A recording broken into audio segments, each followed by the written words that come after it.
Welcome to Windows on the World, bringing you cutting-edge news, empowering information, and no conspiracy theories. On tonight's show, local authorities are acting like land pirates. Most people seem to be affected by this. We've covered the issue of council tax and the procedure of council tax, the recovery of council tax on the show many times before. I did a short article and then a video called Council Tax Pantomime Court Procedure. And before we start today's show, it would be good to actually have a look at this. This is Mark Windows from windowsontheworld.net. We have a new show every Sunday on the website and it goes out after 9 p.m. This is an audio of an article on the site called Council Tax Pantomime Council Court Procedure. Now, having written much about council tax and had much experience of the lies and deception used by local authorities, here is some useful information on the subject and their court procedure. First of all, am I liable to pay council tax? A lot of people ask this question. Liability to pay council tax actually comes from the Poor Laws and not the 1992 Local Government Finance Act, which is what all those administering council tax will tell you. Now, being a registered person on a roll means there is a liability to pay through the registration of a person, through your registration by a parish. The Poor Laws of Britain meant councils owed you a duty of care, as you are their registered property through the Crown. You're a pauper. In return, you are liable to pay any taxes and have been given certain obligations. The Poor Laws meant that if you were vagrant, delinquent or unemployed or even incompetent, you could be put in front of the magistrate and dealt with accordingly. This was the slave bond which put people in the poorhouse, where you would wear the P for pauper, which has now been transferred to your passport. So check your passport type and it will state P in black capital letters, which means not only are you a pauper, but you're recognised as being dead or lost at sea. As you agreed to the terms and conditions of the passport, you've fully accepted them. What happens when you don't pay? Well, they do have choices. You can be imprisoned if you agree to it. Yes, you have to be very negligent with your property, which is your person, for that to happen. But some people eventually let the courts do this. You do not have to. The process is administrative, and in order to save money, it is not a real court matter unless they decide to go for bankruptcy or apply for a charge against your property. Now, I went through the whole process, and it is a complete scam with the Royal Courts of Justice complicit. These bankruptcy petitions can be thwarted, but as we know, if you let them do it, they will. It's only commerce after all. They can issue a summons which they print. Yes, the council print the summons. This means it has no authority, and council tax hearings are just that. They are not a court matter. This means their costs for court and issuing their summons can be easily quashed. If you pay something on your council tax before their administrative hearing, you can have the whole process put back to square one, as they cannot pursue you for the debt if you have offered remedy. As you can automatically pay money into your council tax account, they will always accept your remedy, whether they like it or not. Most of the time, councils will get most things wrong in court. That's very important. They pretty much always, in my experience and in the experience of others who have sent in information, get things wrong in court. They don't even have your case in front of them. The council hires a room in a building known as a court. If you call the court, they will know nothing about the matter and refer you back to the council. The council are often in error, so the fact that it is not a real court is a good excuse for their lies and maladministration to go unpunished. They will then print their notice of liability. This is not a writ or order and has no standing. If you ask for a copy of a court liability order for council tax, you are in for some ridiculous excuses and an indefinite silence. When you challenge the council and counterclaim against them, as I did, the bulk hearing number on their so-called summons becomes a real court case number. So in the world of administrative corner cutting and usurping the rule of law, they have to try to at least make it look authentic. When they hand the matter over to the so-called bailiffs, or really debt collectors to be more precise, we now know that in council tax cases they cannot be working for the court if it's from one of these bulk hearings. Now, these bailiffs also make up their own fees. They also state that they are acting on a court liability order. Well, they're not. They're just acting. I've had a lot of fun with so-called bailiff companies. You can too. If they try and charge you extortionate fees, you can file a Form 4 complaint against them. Take their bond number also. Well, here's a letter we sent to a council when someone was summoned for non-payment. As stated earlier, if you offer remedy before the bulk hearing by paying a small amount into your account, and the council continue with this administrative process taking you to court after they've accepted your remedy, they really have to go back to square one. So that's very important. Now here's a letter which we sent which stayed the whole process. This is to the name of Head of Revenues and Benefits for your local council. You address it to them. Following your acceptance of my offer of remedy for council tax account number and the name of the council, on being in agreement by accepting my offer of payment on date between your name and name of Head of Revenues and Benefits, acting on behalf of name of council, and being informed by a qualified officer of name of council that the council may proceed under an administrative assumption through their issuing of a computer generated summons, whilst accepting my offer of payment and remedy in this matter, I must inform you of the following. Any administrative error, i.e. issuing a computer generated summons whilst being in receipt of payment and remedy, with an attempt to cause a loss to your name, will be deemed to be an abuse of court process for financial gain, fraud. This will result in counterclaim plus costs against the name of Head of Revenues and Benefits. As this potentially fraudulent and dishonourable action has now been brought to your attention, I assume that you will not proceed with actions which are not only unlawful, but are wasting the time of the courts and the Crown. Yours faithfully, then your name. Very important legal maxim here. Equity will not allow a statute to be used as a cloak for fraud, and the fraud is being done through statutes and administration. So we know that the council print the summons and there is no liability order, only a notice of liability. James questioned this and went into court. He actually was accused of filming in court, and the police tried to charge him under an act which did not apply. It was an act that was to do with photography in court from 1925. As the council hire the room in the building known as a court, it is not a court matter. Therefore, we decided that we would play the police at their own game. In other words, challenge them. James has the full story for Windows on the World. The most worrying aspect of what happened to James is that CID turned up at his door, basically bullying him into accepting a caution, which means he accepts an offence. As there was no offence committed, James resisted this. Police came round many times with what appeared to be somebody from the local council with a broadcast camera. So basically James was doorstepped and harassed in his own property. This is very serious. The police also threatened to lock him up. They eventually put him on police bail, and it now appears that this was merely just malicious in the respect that there was no record of James being put on bail on the police database. So in other words, the police and the council are acting as a local mafia. Okay, James, welcome back to Windows on the World. Yeah, thanks a lot, mate. Hi, yeah. Good to be back. We filmed you on a previous episode of Windows on the World. We talked about an incident that happened. Basically, you were accused of recording in court, and the police came round to your house. It was a council tax hearing, which is not really a proper court, and people can find out why that's not a proper court if you go to council tax Pantomime court procedure. on an article on Windows on the World.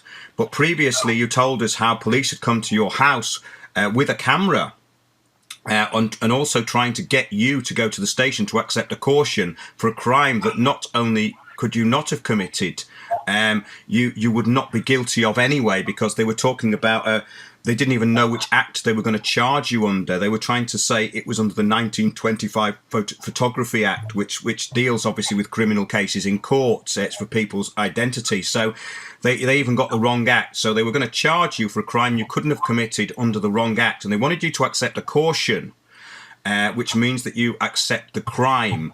And you didn't want to do that. So now we've got some updates. Tell us what happened.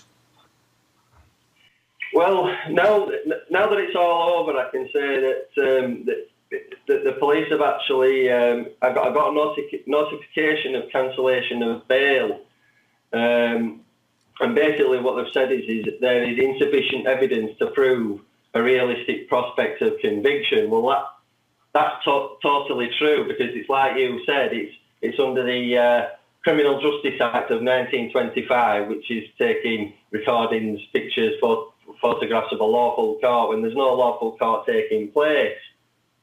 But it wasn't all the harassment that's really sort of caught my attention.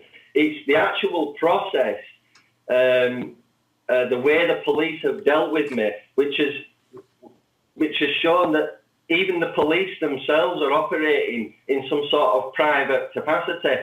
There doesn't seem to be any court acknowledgement of what's going on, and they are literally acting on their own behalf.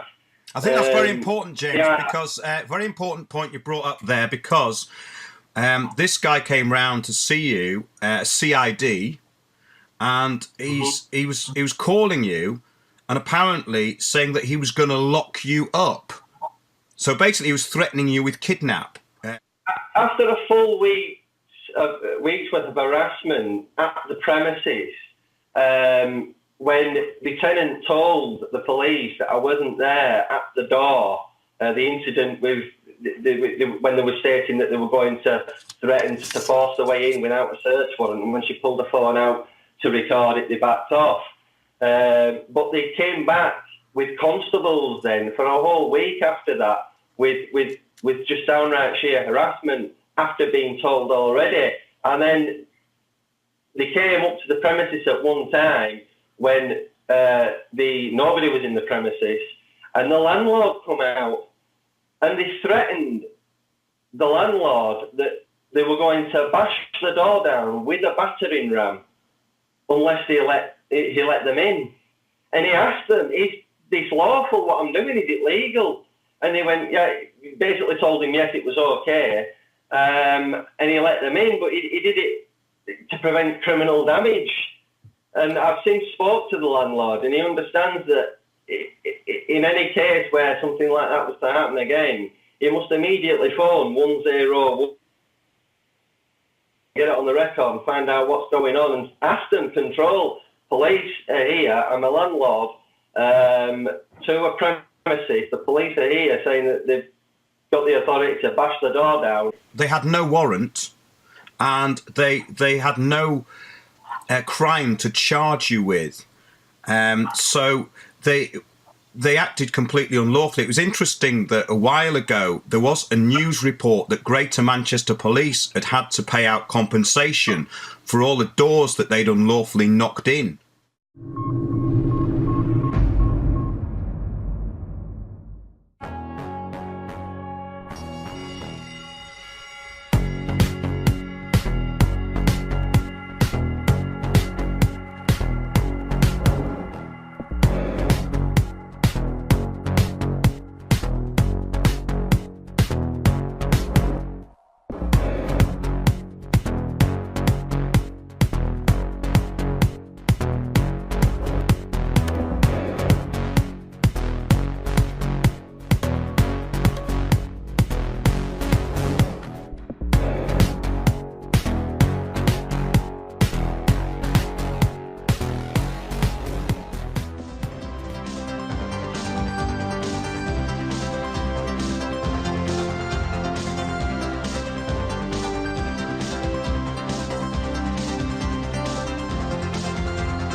That's interesting, James. So it means that the police came to your door without a warrant.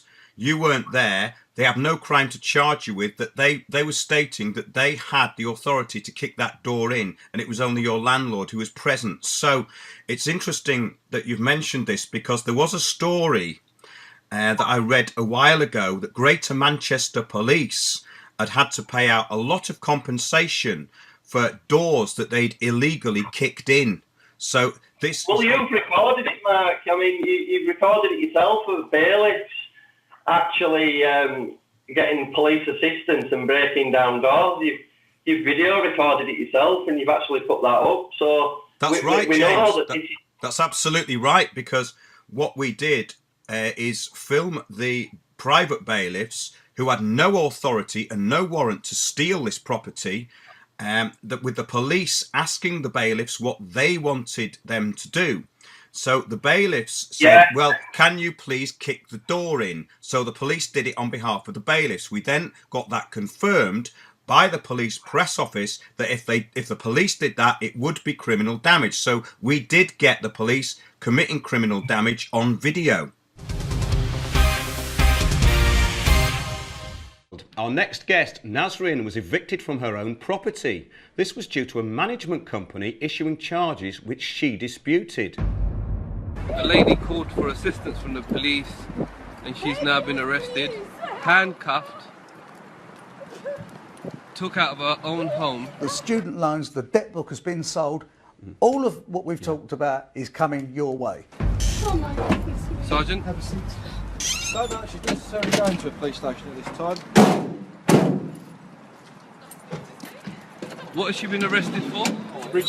Well, that video was very shocking, because Nasrin was actually peacefully occupying her own property, and she was arrested for breach of the peace in her own house. It's very painful to watch, because in that instance I realised something terrible is happening in this country. We did a show about people getting their doors kicked in by the police on behalf of private interests without proper court warrants, and this is actual fact. This is happening. It's illegal and it's corrupt, and you have to ask yourself, why are the people who are willing to bust in people's doors, what the hell happened to them? You actually called me as they were smashing the door down. Yeah. We actually got a phone call into their press office, and first of all they said the police would never do that. However, they've been caught on video doing just that. The second time we called, they said if the police did that, it would be criminal damage. So you've just witnessed criminal damage by the police. I'm under a charge now at the moment of trespass. Trespassing in your own property. Yeah. Yep. It's like Nasrin getting arrested for breach of the peace in a lounge, you know. Yeah. Yep, exactly. Well, it just makes you wonder, it's the police's job to actually make sure that those bailiffs have the correct court authority. And the reason that I feel that they're letting them get away with this is because the police themselves are actually physically doing this, even when it's nothing to do with bailiffs, and they're just serving their own interests and coming to the door because they want you, and they're doing it themselves. So there's clearly, I've witnessed it myself, they've been coming to a premises, demanding to get in, making threats, pure intimidation. Fact, that is intimidation. And anyone I tell this story to can only agree with that. So we've discovered that they're behaving in this way, and it's just completely alarming, because they've put me through this whole process. Only halfway through the bail, they've just dropped it. Okay, James, let me just pick this up, because just for the sake of everyone out there, you had a guy from CID come round and say that he was going to put you in prison. He said he was going to lock you up, and he was kind of laughing at it about it. So, well, yeah. Long story short, from start to finish, roughly the way it happened was, and I'll speed through it quite quickly. CID comes to the door, male and a female. Male spoke, and it's him that I spoke to, and it's when he first raised the question of, would you be willing to come down voluntarily to the station under caution to be recorded? And he stated on video. and I declined. I had the children at the time, circumstances, and I asked him what the actual offence was, and he wouldn't tell me the first time I saw him. He wouldn't even tell me what the offence was. I asked him who the complainant was. He wouldn't tell me that. He said that he would tell me all this once I was down there at the station.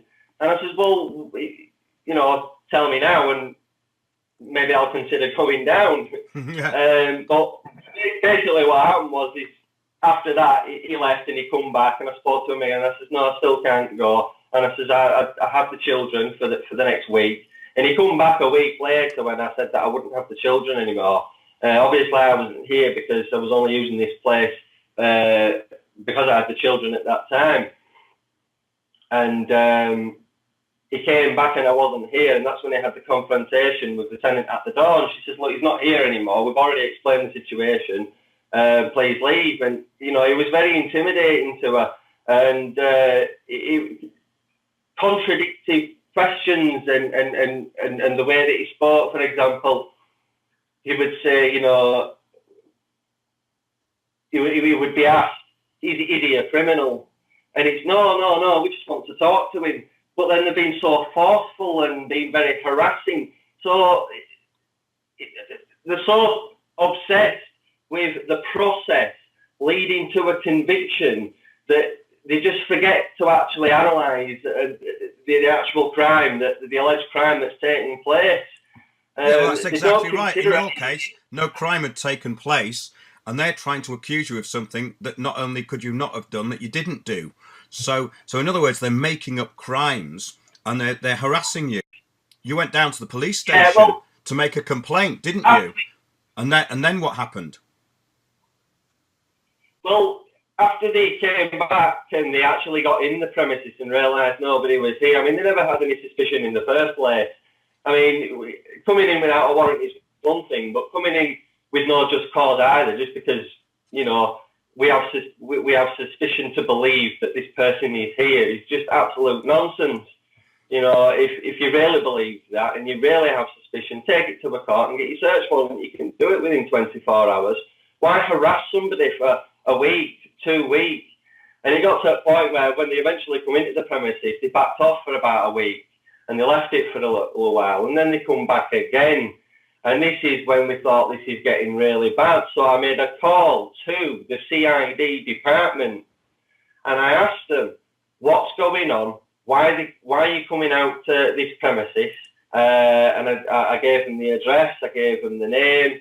They did a search on the computer system and they said that there is nothing on the system for this person, for this premises, and there is no warrant. I said, are you absolutely certain of that? Please, can you confirm that there is no warrant or nothing on the system for, and I gave the details again, and he said yes. And I said, so why are they coming to the door harassing to a premises that I'm not there at? And they've been told that by the tenant and the landlord, and he says, I don't know. I says, have you ever heard of them taking cameras to doors before when they've got no lawful authority? And he said, no, not that I know of. And I told him that if it was to happen again and I was here, I was going to go out and video record it. He went, rightly so. And then he told me, in addition to that, to phone 101 while you're at it and get it on the record. So this is a CID officer giving me advice on what to do about the harassment that he agrees with, rightly so. I should video record them. I should phone 101 at the door because this is unusual. Even he doesn't know. The solicitors are telling me this is really unusual. It sounds very serious when really it isn't, because I've got proof of that, because they've declined the charge halfway through bail. They put me through it for punishment. It was to shut me down for speaking out. Simple as that. That's absolutely right, James. And the fact that they put you on what's known as police bail is also very curious, because you went down to the station just to actually find out what was going on and make a complaint about this guy who was basically threatening to kidnap you and continually harassing you. Well, like I said, when they backed off for a week and then they came back and then I phoned CID, it was the very next day. And I bumped into the landlord and he told me that CID, a DC Dean Smith had phoned him. and was asking for information about me. So I got the number from him and phoned him up myself, and he was extremely abusive. He told me, James, I'm going to find you and I'm going to lock you up. Those were his words. I'm going to find you and I'm going to lock you up. So basically, James, this is a very interesting thing, because so you had an individual there who was acting outside his own authority. He had nothing to convict you of, no evidence against you, and he was actually saying that he was going to lock you up before there'd been a court hearing, which would be kidnap. Well, I asked him for his ID number, his 4-digit police number. He wouldn't give me it. I asked him what station he was from. He wouldn't give me it. I asked for the person who's made the complaint against me. He wouldn't tell me who that was. He says, we'll tell you that when we get you down here. Him and Stephen said to me that once I was down at they both promised me that once I was down there, I'd be giving that information, and it would all be due process from there. And I was like that to myself, but it should be due process from before you even come to the door. You should have considered the information, but of course there is no information. It's them acting on behalf of private interest.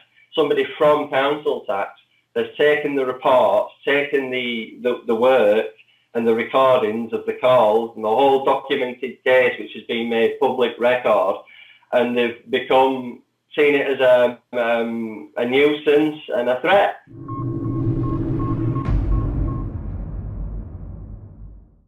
In your opinion, do you think the jury was led?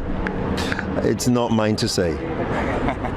Very diplomatic. Tell the viewers a bit about what happened to you.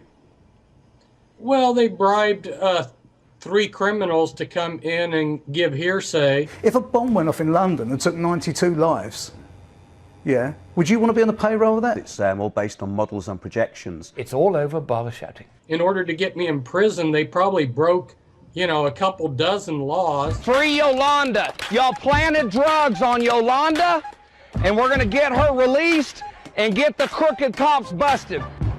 That gave all the officers time for their adrenaline to slow down so we wouldn't get shot. Just for the viewers out there who may not know about this story, when did you discover this pyramid? In April of 2005, I first came to little Bosnian town of Visoko. When you drive someone to take their own life, like the CSA have done, I mean, that's an abomination. Thanks for being on Windows on the World.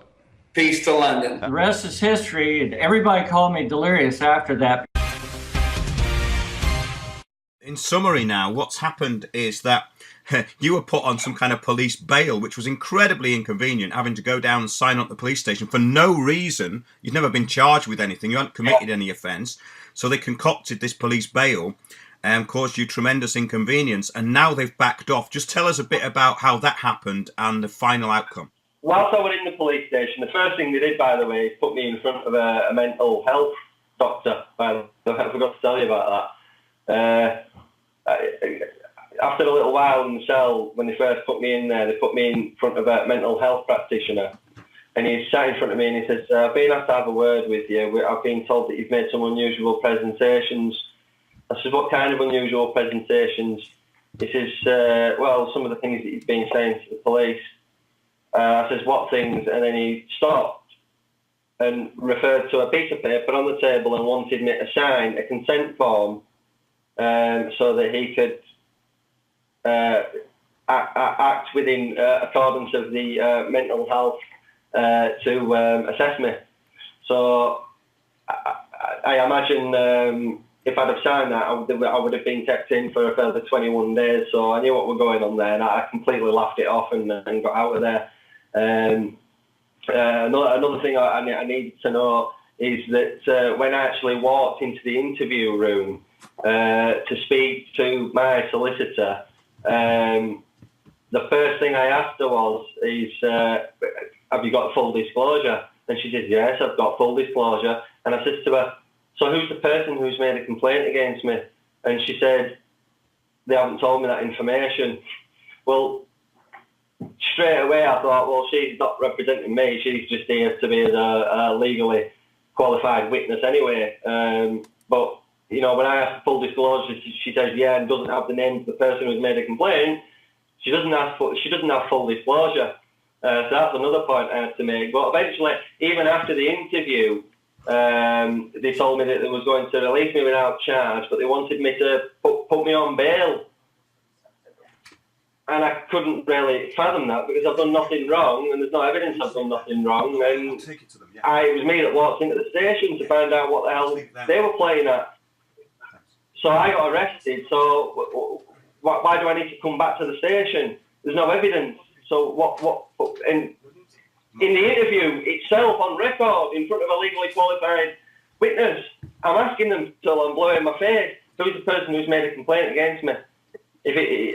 I says, what is the act? What is the statute that an offence has been committed under? And they couldn't even tell me that on record in the interview. They wouldn't even tell me that. They wouldn't even confirm it for me in the interview. And the thing is, James, this is really important because the whole point of this thing, as we've kept reiterating, is the fact that you never committed any offence. You couldn't have committed the offence that they said you'd committed, and the offence which they were allegedly going to charge you with was not relevant at all to the situation. So they basically so what's happened is the police have used harassment against you, made up an excuse basically because they can't charge you with anything, and then they've taken you into police custody when you went down there to make a complaint, and they put you on bail. It's absolutely ridiculous. Yeah, you see, the weird thing about it is they wouldn't actually let me leave until they take my fingerprints and my DNA and all the rest of it, which I didn't initially consent to do it. I went, no chance. I mean, I would have stayed there the full 72, 96 hours.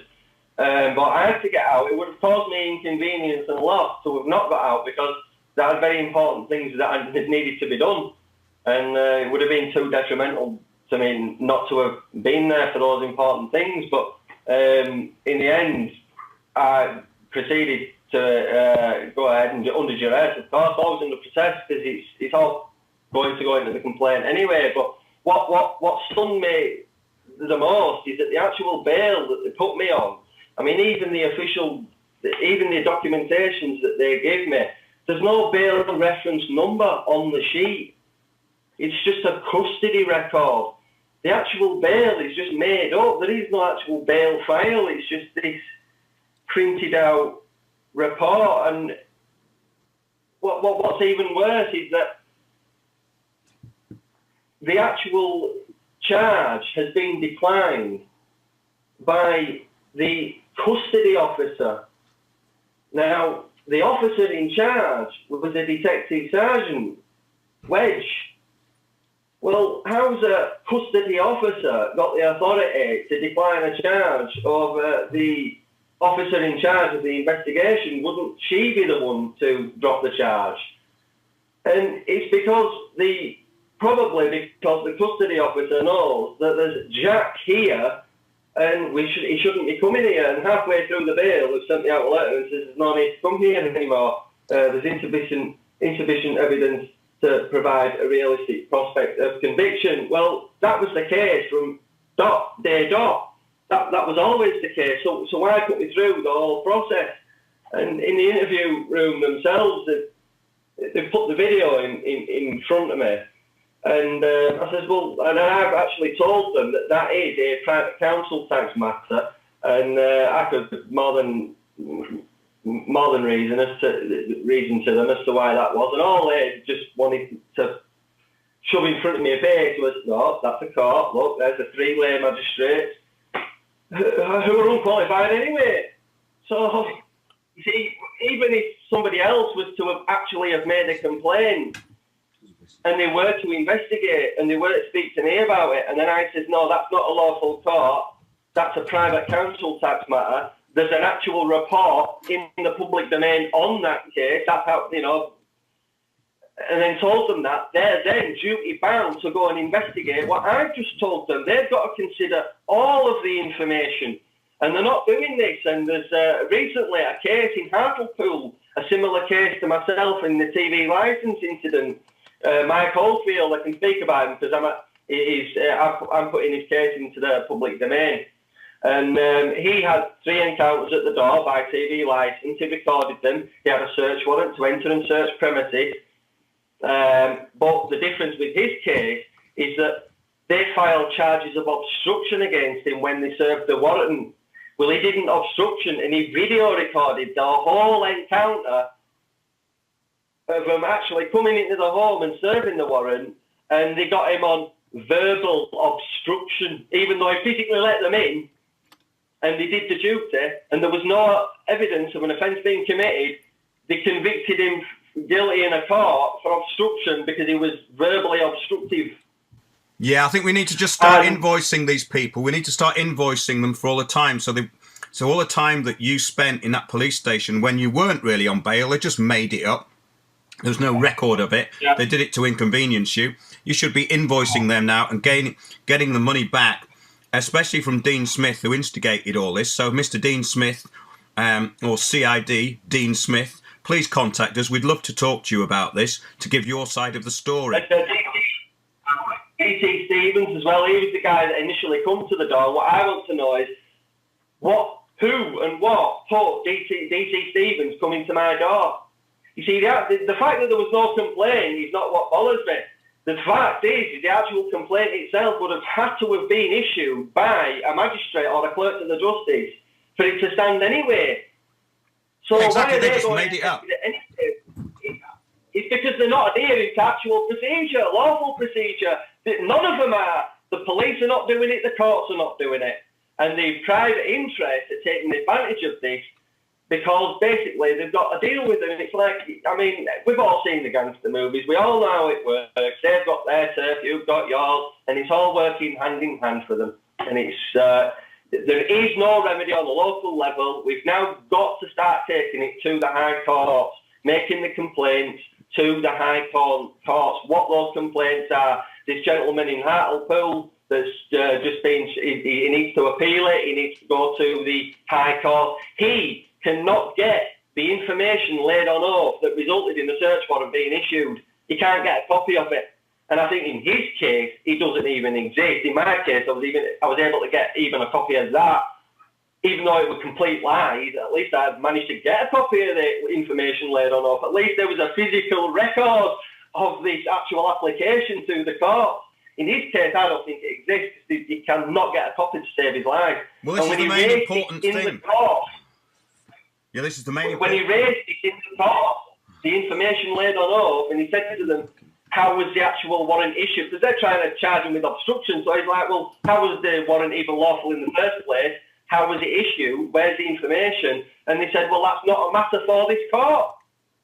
And they just went ahead and proceeded with the obstruction charge. Well, in that case, it's not a court. So this is the problem we've got, and they're not adhering to any of the rules. So, in other words, it means that we're on an equal footing, and what we need to do is really we need to start looking at where we stand within this system, knowing what our rights really are, because these people are incompetent and they're not administering the system of law properly, and they're incapable of administering the system of law properly. So they're imbeciles. So anytime this happens, these people who are administering, which is a very high office, really. I mean, they're acting as ministers, really. They're acting as a sort of priest class. So you've got these people who don't even know what they're doing, basically administering against the public. So what we need to do is wise up and make them liable at all times, which is what you've tried to do. And this case outlines the stupidity